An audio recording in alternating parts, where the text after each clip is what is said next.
मंत्री गजेंद्र सिंह शेखावत इस समय सांगड़िया धुरी में है और सांगड़िया धुरी ओमदास जी महाराज से आशीर्वाद लिया, खिवादास जी महाराज को नमन किया। देखिए, शेखावाटी का अत्यंत पवित्र और महत्वपूर्ण स्थान, जिसकी कीर्ति और प्रसिद्धि न केवल सीकर जिले में अपितु पंजाब से लेकर के और मारवाड़ तक सर्व दूर है। और मेरा तो इस स्थान के साथ में पारिवारिक संबंध है, क्योंकि मेरे ही परिवार के सदस्य यहाँ 4 पीढ़ी पहले यहाँ साधु के रूप में तपस्या की है। आज महाराज के श्री चरणों में बाप जी की बरसी के बीच में आकर के मुझे भी बहुत आनंद हुआ है। एक नई ऊर्जा, प्रेरणा हमेशा ही महाराज के सेवा भाव के साथ में चर्चा करके और जिस तरह से सामाजिक सरोकार के काम विभिन्न प्रकल्प के माध्यम से महाराज ओमदास जी करते हैं, गरीब की सेवा करना, गरीब बच्चों को पढ़ाई देना, उनकी शिक्षा की व्यवस्था के साथ साथ में उनको स्वरोजगारी बनाने के लिए जिस तरह से काम कर रहे हैं, मुझे लगता है कि ये इहलोक और परलोक दोनों सुधारने का एक साथ काम जो है महाराज के इस पवित्र स्थल पर है।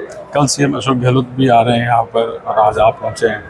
देखिए, निश्चित रूप से अच्छा है, सभी को आना चाहिए। बीजेपी का कुनबा लगातार बढ़ रहा है, किस तरह से कुनबा एकत्रित रहेगा? भारतीय जनता पार्टी में एक कुनबा हमेशा ही एकत्रित होता है। भारतीय जनता पार्टी और उससे पहले जब जनसंघ बनी थी, जनसंघ के जमाने से लेकर के आज तक, क्योंकि भारतीय जनता पार्टी विचारधारा पर काम करने वाली पार्टी है और क्योंकि भारतीय जनता पार्टी का कार्यकर्ता व्यक्ति का न होकर उस विचार के लिए काम करता है, इसलिए आप इतिहास उठा करके देख लीजिएगा, सभी पार्टियां टूटी होंगी। कांग्रेस है, बैसद है, पता नहीं कितनी बार टूटी होगी। कम्युनिस्ट पार्टी के कितने टुकड़े हुए होंगे। भारतीय जनता पार्टी जब से बनी जनसंघ के ज़माने से आज तक कभी वर्टिकल स्प्लिट नहीं हो पाया। कुछ लोग शायद कुछ अलग तरह की प्रेरणा और विचार लेकर के अलग हुए भी होंगे, लेकिन उनका जो हश्र हुआ वो सब जानते हैं और वो वापस उनको पार्टी में ही आना पड़ा। मध्य प्रदेश में पहले फेज की टिकटें वितरित हो चुकी है, राजस्थान में क्या माने कब तक? इतना ये तो पार्लियामेंट्री बोर्ड का प्रेरोगेटिव है। जैसा मैंने समाचार पत्रों के आधार पर पढ़ा है, मध्य प्रदेश और छत्तीसगढ़ में ऐसी सीटें जिनको डी कैटेगरी की सीटें मानी गई थी, तो जो बहुत कमज़ोर हैं, जहां पार्टी चुनाव ठीक से लड़ पाने की स्थिति में नहीं है, वहां इस तरह की सीटों पर हम पहले कैंडिडेट डिक्लेयर करके वहां मजबूती के साथ में चुनाव लड़ सकें, एक एडिशनल रीइंफोर्समेंट कर सकें। इस दृष्टिकोण से टिकट्स वहां शायद वितरण किए गए थे।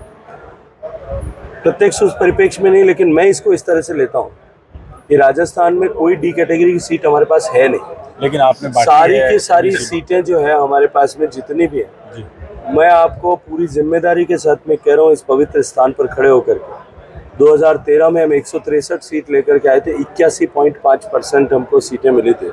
अब की बार उससे भी ज़्यादा मिलेंगे। तो ऐसी परिस्थिति में वो डी वाली ढूंढने में थोड़ा कष्ट हो रहा है। जेजेपी और शिवसेना यहाँ राजस्थान में आ रही है लगातार, क्या गठबंधन में सब आम आदमी पार्टी आएगी, जेजेपी आएगी, आरएलपी पहले से है, पार्टी जेजेपी पहले से है, कुछ और आएंगे, आते रहेंगे। क्या गठबंधन की